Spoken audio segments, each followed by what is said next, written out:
আসসালামু আলাইকুম। এটা হলো একটি সমকোণী ত্রিভুজ যার ভূমি এবং উচ্চতা 4। আমরা জানি ত্রিভুজের ক্ষেত্রফল ইকুয়াল টু হাফ ইন্টু ভূমি গুণন উচ্চতা। এখন আমরা এই ইকুয়েশনে মানগুলো বসাই। আমরা পাই ক্ষেত্রফল 8। এখন আমরা ক্যালকুলাস ব্যবহার করব। ক্যালকুলাস এমন একটা টুল যার সাহায্যে আমরা যে কোনো ক্ষেত্রের ক্ষেত্রফল নির্ণয় করতে পারি। যেমন এই শেপগুলো যার ক্ষেত্রফল বেসিক ফর্মুলা দ্বারা নির্ণয় করা যায় না। ওকে, আমরা এখন ক্যালকুলাস ব্যবহার করে ত্রিভুজের ক্ষেত্রফল নির্ণয় করব এবং দেখব এটা একই ফলাফল দেয় কিনা।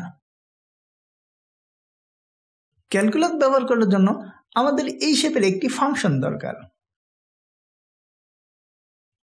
ফাংশনটি খুঁজে পেতে আমরা ত্রিভুজটিকে একটি গ্রাফে বসাই। যেহেতু ত্রিভুজটির ভূমির দৈর্ঘ্য 4, তাই আমরা ত্রিভুজটিকে 4টি সমান ভাগে ভাগ করি। এই প্রত্যেকটা ভাগকেই বলে dx। এখন আমরা x এর প্রতিটি মানের জন্য y এর মান বের করব। যখন x সমান 0 তখন y সমান 0, যখন x সমান 1 তখন y সমান 1, যখন x সমান 2 তখন y সমান 2, যখন x সমান 3 তখন y সমান 3, যখন x সমান 4 তখন y সমান 4। তাহলে আমরা লিখতে পারি y equal to f of x equal to x।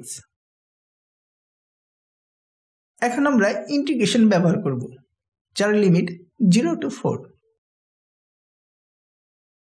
x এর ইন্টিগ্রেশন হলো x square over 2 plus c। 0 এবং 4 বসালে আমরা পাই এই ইকুয়েশন। ক্যালকুলেশন করলে পাই 8, যা বেসিক ফর্মুলার ক্ষেত্রফলের সমান। ভিডিওটি দেখার জন্য ধন্যবাদ।